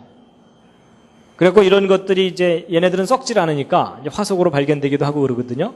근데 이런 이제 앵무조개 화석이 발견되면 이것도 뭐 지금부터 뭐 1억 년, 2억 년 전에 또는 몇 천만 년 전에 지구상에 살았었던, 그리고 지금은 멸종된 화석이다 이렇게 이제 했었는데 오늘날 똑같은 게 살고 있는 게 확인되고 있어요. 필리핀 근처에 팔라우라고 하는 섬에서 잘 살고 있어요. 근데 몇 천만 년 전에 살았다고 하는 거나 지금 살고 있는 거나 똑같아요. 아까 말씀드린 대로 변하지 않은 거예요. 그리고 이제 이 스트로마톨라이트라는 게 있는데요. 언뜻 보시기에 뭐 바위덩어리 이제 단면처럼 보이지만 이게 박테리아가 우글우글 번식해 갖고서 덩어리가 진 겁니다. 여러분 그 우유나 뭐 요구르트 같은 거 오래 놔두면은 그 안에 덩어리지죠. 그렇죠? 그런 것처럼 이제 조그마한 생명체들이 막 번식해서 덩어리져서 이제 살게 되는 거거든요. 그게 이렇게 화석으로 남아 있는데 이 스트로마톨라이트는 이제 진화론을 주장하는 사람들이 나름대로 중요하게 여기는 이유가 뭐냐면, 여러분 이 지구상에 생명체가 전혀 없다가 진화론에 의하면 맨 처음 생명체가 만들어지기 시작할 때는 나름대로 이제 뭐 생각해 봤더니 우리가 숨 쉬는 이런 공기 속에는 산소가 들어있죠. 근데 이 공기 중에 산소가 있으면 생명체가 저절로 만들어질 수 없다고 보고 있어요. 그래서 과거에는 아주 원시 상태에서는 이 공기 중에 있는 그 원소들이 질소나 산소가 있었다기보다는 수소, 메탄, 암모니아 이런 환원성 기체라고 하는 것들이 지구 대기를 이루고 있었다라고 진화론자들이 얘기를 해요. 근데 이렇게 환원성 대기 상태에서 산소가 있는 산화성 대기로 바뀌었다고 하거든요. 그러면 없던 산소를 누군가가 만들어내야 되잖아요. 그렇죠? 그래갖고 이 원시 생명체 중에 하나인 이 시아나 박테리아들이 광합성을 해가지고 지구상에 산소를 공급해 준 거다. 이런 식으로 설명을 해요. 하여튼 이해는 잘 안 되실지 모르지만 이제 그렇다고 합니다. 그래갖고 이 시아나 박테리아들의 그 화석 발견되면 뭐 지금부터 몇 억 년 전에 한 10억 년 전쯤 생명체 진화 초기에 지구상에 산소를 만들어 주었던 아주 고마운 그런 생명체 화석이다 이러면서 그냥 박물관에 아주 귀하게 모십니다. 그래서 보통 그 미국의 이제 박물관 저도 가봤더니 지구의 역사를 쫙 얘기하면서 진화 초기에 있었던 생명체이기 때문에 막 지금부터 10억 년 전에 지구상에 출현했던 거다. 뭐 이런 식으로 이제 설명을 해놨어요. 근데 얘가 살고 있는 게 확인되고 있어요. 지금 지구상에. 이 카리브해 연안에서 잘 살고 있어요.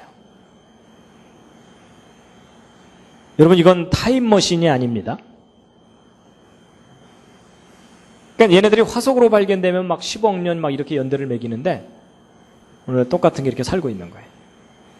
호주에서도 잔뜩 살고 있어요. 호주 서쪽에 상어만이라고 하는 상어들이 자주 출몰한다고 하는 그 바닷가에 잘 살고 있어요. 그래서 과학자들이 이거 다 샘플 채취해서 연구도 하고 그러고 있는데, 그러면 뭐 10억 년 전에 지구상에 출현했는지 어쨌는지 모르겠지만 어쨌든 계속 살아왔다는 얘기잖아요. 그렇죠?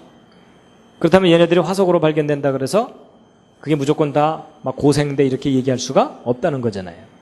결국 표준 화석일 수 없다는 거예요. 그 다음에 이제 삼엽충이 있어요. 이 삼엽충도요, 고생대 캄브리아기 뭐 이런 시대의 대표적인 화석이로 이제 사람들에게 알려져 갖고, 이런 화석들이 발견되면 뭐 5억 4천만 년 전에서 5억 1천만 년 전에 지구상에 살았었다. 이렇게 박물관에 이제 설명해 놓고 그러던 거예요. 근데 여러분 이 어느 삼엽충 한 마리의 기구한 운명을 소개해 드리면은요, 여러분 미국에서 발견된 발자국 화석이에요. 근데 맨발 자국도 아니고 남학신 자국입니다. 샌달. 그러니까 적어도 지능을 가진 사람이 살았던 흔적이잖아요. 그렇죠? 근데 이 샌달 자국 뒤꿈치 부분에 뭔가 하나 밟혔는데 그걸 확대하고 헤쳐보았더니 삼엽충 한 마리가 지그시 깔려 있는 거예요. 그러니까 수억 년 전에 살았었다고 하는 삼엽충이 사람 발에 깔려서 화석이 되어 있는 게 발견된 거예요. 그리고 이 오른쪽에 있는 이것은 삼엽충과 아주 유사한 종류의 이 생명체를 표본을 만들어 놓은 것.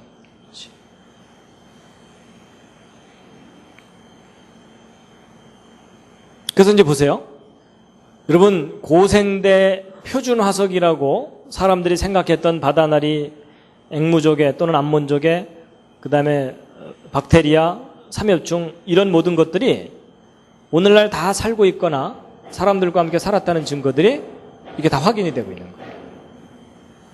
여기서도 중요한 사실은 수억 년 전에 살았던 거나 지금 살고 있는 거나 똑같다는 겁니다. 그 다음에 이제 시조새와 아주 유사하게 학생들에게 진화를 믿게 만들었던 물고기 화석이 하나 있거든요. 실러캔스라고 하는 화석이에요. 아마 관심 있는 분들은 아실 건데요. 이 화석이 발견되는 바람에 진화론을 주장하던 사람들이 상당히 힘을 얻었어요. 진화의 증거가 발견됐다 뭐 이래가지고 이제 왜 이 화석이 그렇게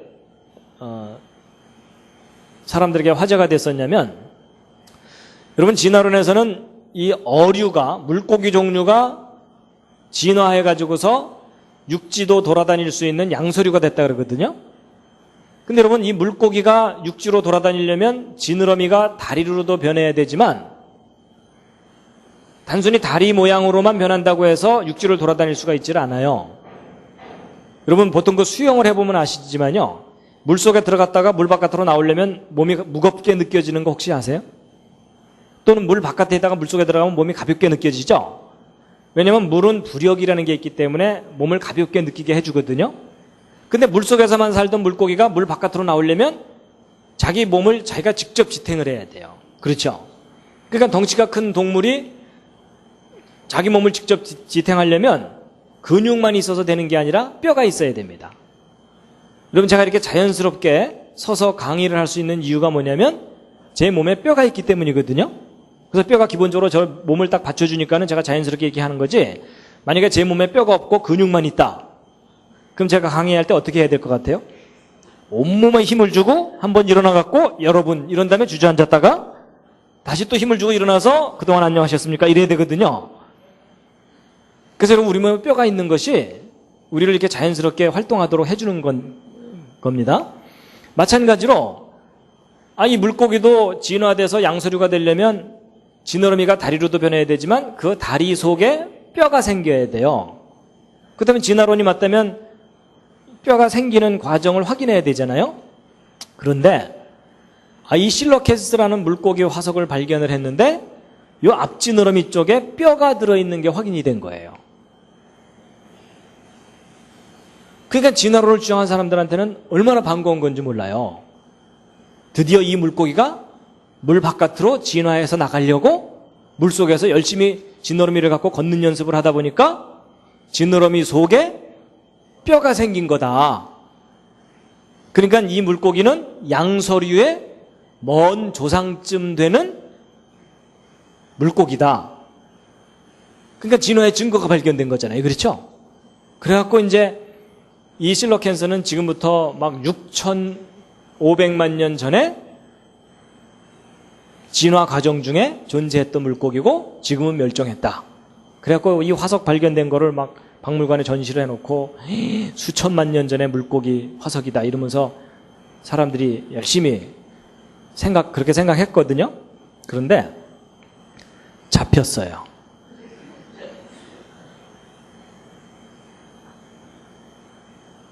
좀 더 숨어 있지? 잡혔어요. 화석의 모습 그대로 잡혔어요. 수천만 년 전에 멸종했다고 그렇게 사람들에게 알렸었는데 똑같은 게 잡힌 거예요. 일단 변했다는 증거예요? 변하지 않았다는 증거예요? 전혀 변하지 않았어요. 처음 만들어진 모습 그대로예요. 그렇죠?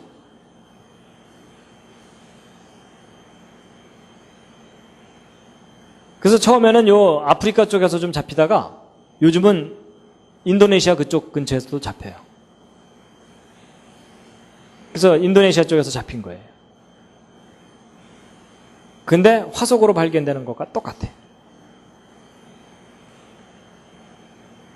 그렇다면 진화의 증거가 아니죠. 얘는 분명히 뭘 보여주고 있어요? 그러니까 얘하고 인터뷰를 하면 얘가 뭐라 그러겠어요? 저희들은 진화 안 했걸랑요? 뭐 이런 거예요.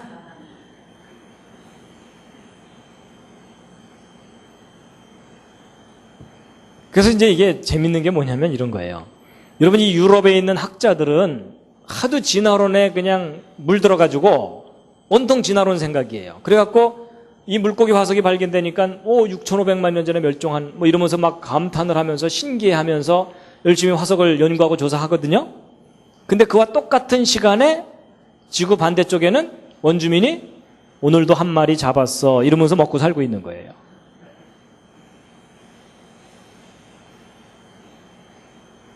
좀 어처구니 없는 상황이죠. 그 다음에 이제 이거는 이제 투구개라고 하는 건데요. 개 종류인데 투구를 쓰고 있는 것 같다. 뭐 이런 식으로 표현한 거고, 영어로는 horseshoe crab이라고 해서 그 말 발굽처럼 생긴 개다 이런 뜻이에요. 근데 이제 이게 화석이 발견되는데 이 화석은 공식적으로 1억 4,500만 년 전에 살았었던 투구개 화석이다라고 이제 그렇게 매김이 돼 있어요. 진화론을 주장하는 사람들에 의해서. 근데 그 투구개가 어느 날 똑같은 게 살고 있는 게 확인되고 있는 거예요. 그럼 여러분 화석이나 오늘날 살고 있는 거나 비교를 해볼 때 진화가 일어났다고 할 정도로 큰 변화가 있느냐? 아니에요. 여러분 옆에 앉은 분하고 여러분하고 모습이 차이 나는 정도밖에는 차이가 안 나요. 그럼 여러분 어느 쪽에서 어느 쪽으로 진화하신 겁니까? 그냥 똑같아요. 뭐 이 정도가 아니고 이렇게 우글우글 살고 있어요. 산란철이 되면 바닷가 쪽으로 몰려 나옵니다. 여러분 이 아이는 중생대 아이가 아닙니다.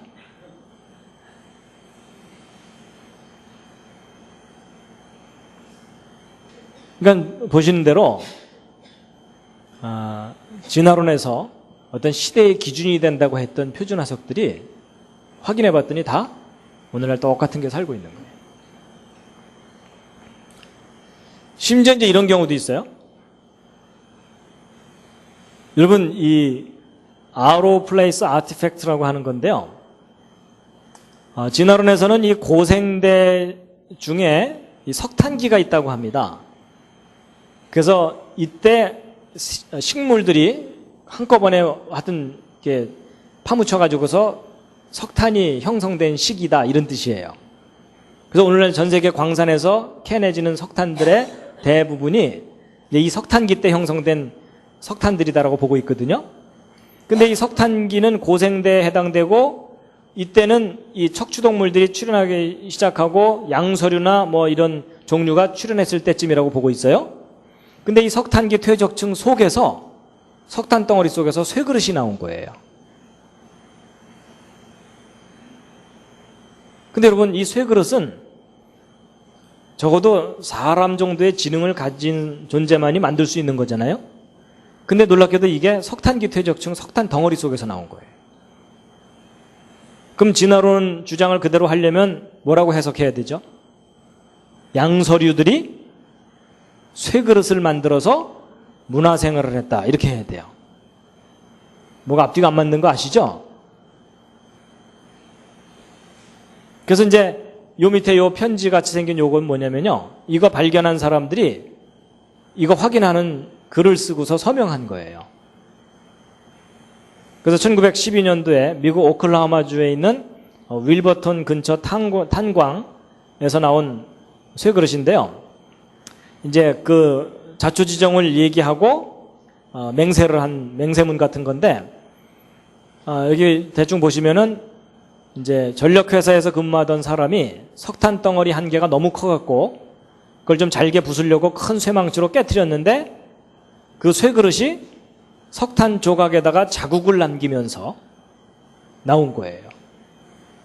그러니까 석탄들 사이에 있던 게 아니고 석탄 덩어리 속에 들어있던 쇠그릇이에요. 그래서 이 석탄이 어디서부터 온 건지를 추적해 봤더니 그 근처에 광산에서, 탄광에서 나온 거라는 걸 확인한 거예요. 내 앞에서 맹세함 뭐 이렇게 돼 있어요.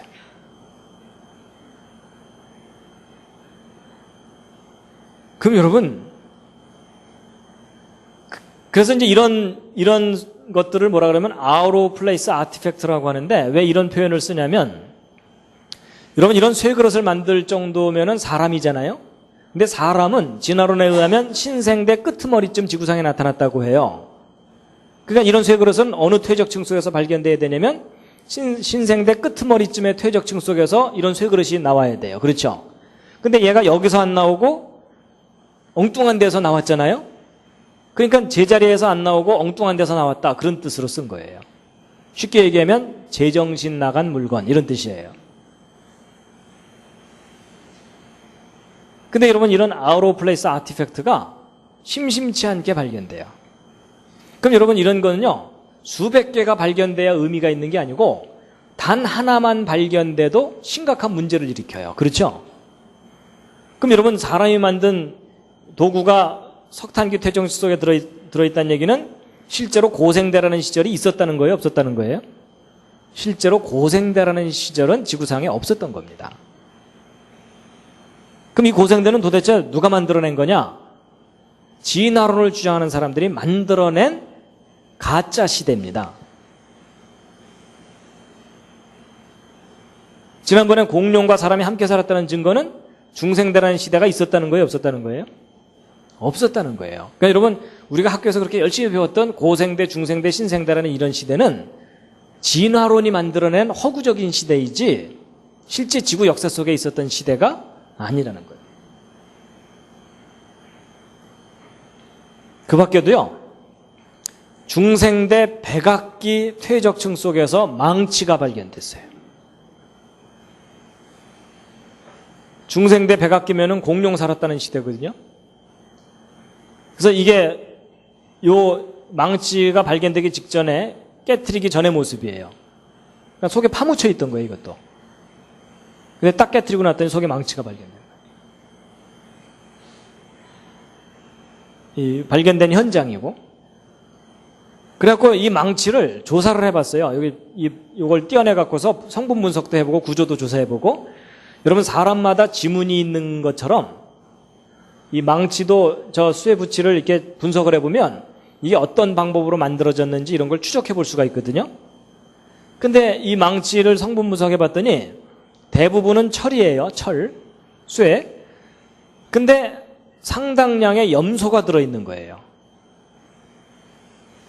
염소가 들어있다 그랬더니 어떤 분이 상당히 의아해 하시더라고요. 그걸 어떻게 산채로 집어넣나 뭐 이러면서.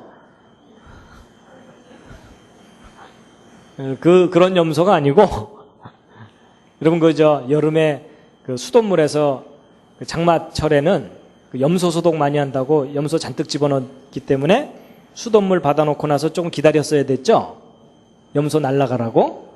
이제 그런 화학 성분인 원소인 염소가 상당량이 들어있는데, 여러분 제가 전공이 금속공학이었거든요, 대학교 때. 그래서 이제 철을 어떻게 만드는지 이런 걸 배웁니다. 근데 오늘날 전 세계 어디에서도 염소가 들어있는 철은 만들지 않아요. 그리고 염소라는 원소가 독성이 있는 원소이기 때문에 저걸 철 속에 집어넣으려고 그러다가 그 가스 마시면은 치명적인 해를 입을 수가 있어요. 그렇다고 저걸 그냥 이 쇠가 부글부글 끓고 있는 그 속에다가 염소를 집어넣는다고 그게 철 속에 쉽게 들어가는 것도 아니에요. 근데 그런 염소가 들어있는 망치가 발견됐거든요. 그 얘기는 무슨 얘기냐면 저 망치는 오늘날 제조 방법으로 만들어진 망치가 아니라는 거예요. 그러니까 누군가가 사람들 속이려고 일부러 망치 하나 이렇게 이 중생대 퇴적층 속에다 집어넣었다가 꺼내면서 여기 이상한 거 발견됐다 이러고 쇼하는 게 아니라는 거예요. 그래서 모든 걸 이렇게 종합해 볼 때 아까 그 쇠그릇이나 이 망치들은 대홍수 이전 사람들의 유물일 가능성이 있다고 보고 있어요. 그러니까 지금과는 전혀 다른 제조 방법으로 만든 유물이라는 거예요. 심지어 사람 손가락 모양 화석이 중생대 퇴적층 속에서 발견되기도 하고요. 단순히 모양만 손가락으로 생긴 것이 아니라 단면을 잘라보고 그 다음에 내부 단층 촬영을 이렇게 MRI 스캔을 해봤더니 사람의 손가락 손가락이었던 흔적들이 남아 있는 거예요. 그 다음에 이제 중생대 퇴적층 속에서 고양이 발자국 화석이 발견되기도 하고요.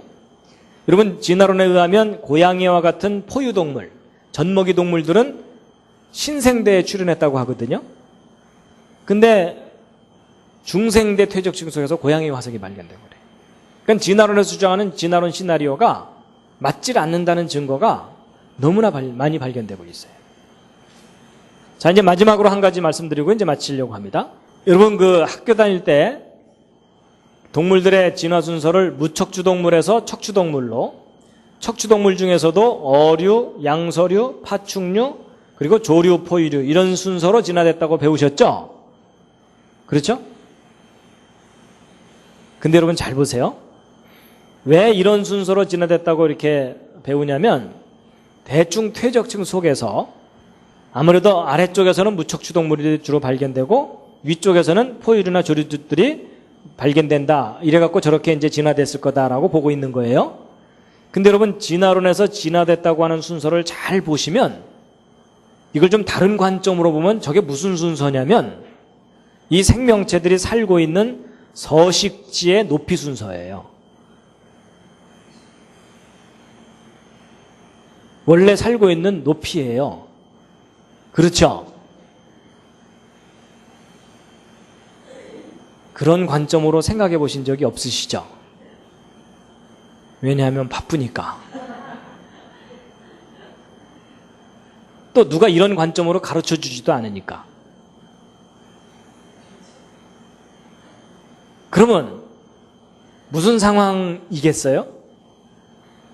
전 지구를 뒤덮은 대홍수 때 파묻히는 순서예요. 맞죠? 아니, 여러분, 이 높은 곳에 살고 있는 새가 나는 아래쪽에 파묻히고 싶어 이래서 아래로 기어 내려갈 수는 없잖아요. 그렇죠? 여러분, 전 세계적인 대홍수가 일어나면 이 지구를 휩쓸고 도는 이 물들이 산을 허물어뜨려 갖고 결국은 바다까지 싣고 올 텐데 원래 바다 쪽에 살고 있는 게 먼저 묻히겠죠. 그래서 결국 쭉 확인시켜 드린 대로 뭐냐면 첫 번째, 어떤 생명체가 화석으로 만들어지려면 대개 갑자기 파묻혀서 아니면 오랜 세월 서서히 파묻혀서 아주 빠르게 파묻혀서 갑작스럽게 파묻혀서 화석이 되는 거다라는 것하고요. 두 번째, 그렇게 파묻힌 다음에 화석으로 변하는 데 걸리는 시간은 무지 오랜 시간이 걸린다? 아니다. 짧은 시간 내에 얼마든지 화석이 될 수 있다라는 걸 확인시켜 드렸고요. 그 다음에 과거에 살았던 생명체들의 모습인 화석하고 오늘날 살고 있는 생명체들을 비교해 봤더니 변했다, 변하지 않았다? 변하지 않았다는 것들을 확인할 수 있다는 거예요. 그러니까 하나님이 처음 창조하신 그 종류 그대로 발견된다라는 겁니다. 네 번째, 어떤 지질시대의 기준으로 삼고 있는 표준화석이라는 것이 존재한다, 존재하지 않는다? 존재하지 않습니다. 과거에 살았던 거나 지금 살고 있는 거나 다 똑같이 발견되기 때문에. 그 다음에 퇴적층 속에서 발견되는 생명체들의 화석은 진화의 순서를 보여준다? 아니면 살고 있는 서식지의 높이 순서다? 서식지의 높이 순서라는 겁니다. 사실은 여러분이 학교에서 이렇게 배우셨어야 됩니다. 맞죠? 근데 엉뚱한 소설 같은 이야기를 배우시는 바람에 전혀 사실과도 맞지 않는 이상한 이론을 배우는 바람에 더 이상 성경이 믿어지지 않게 되고, 중요한 것은 하나님이 하신 일에 대해서 완전히 까맣게 잃어버리고 오히려 성경을 부정하는 그런 사상을 갖게 된다는 겁니다. 특히 이제 제가 제일 첫 번째 강의 때 얘기했던 화석에 관한 가장 중요한 진실, 무슨 증거가 없다고요? 하도 오래전 일이라 가물가물하시죠? 연속적인 중간 단계 화석이 없다. 그래서 학교에서 진화의 증거가 있다고 가르치지만 사실은 확인해보면 진화의 증거가 전혀 없습니다. 오히려 성경에 기록된 대로 생각해야 됩니다. 자, 다시 한번 읽으시겠습니다. 시작. 9일에 너희 자손이 물어 가로되 이 화석들은 무슨 뜻이뇨 하거든 뭐라고 설명해 주셔야 된다고요? 가장 중요한 요점은 이 화석들은 하나님이 하신 일에 대한 증거다. 그 다음에 이제 좀 더 자세하게 얘기한다면 뭐라고요? 두 가지. 첫 번째는 이 모든 화석들은 하나님이 이 모든 생명체들을 종류대로 창조하셨다는 증거다. 또 하나는 이 모든 화석들은 하나님이 이 세상을 물로 심판하신 그 큰 사건에 대한 증거들이다 라고 가르쳐 주시면 된다는 겁니다. 그리고 좀 더 자세하게는 아까 5가지 쭉 말씀드린 그 내용들이고요. 그래서 지금부터 수천 년 전에는 하나님께서 물로 심판하셨는데요, 성경 기록을 보면 다시는 물로 심판하지 않을 거다라고 말씀하셨습니다. 함께 한번 읽으시겠습니다. 창세기 9장 14절부터 시작. 내가 구름으로 땅을 덮을 때에 무지개가 구름 속에 나타나면 내가 나와 너희와 및 혈기 있는 모든 생물 사이에 내 언약을 기억하리니 다시는 물이 모든 혈기 있는 자를 멸하는 홍수가 되지 아니할지라. 무지개가 구름 사이에 있으리니 내가 보고 나 하나님과 땅에 무릇 혈기 있는 모든 생물 사이에 된 영원한 언약을 기억하리라.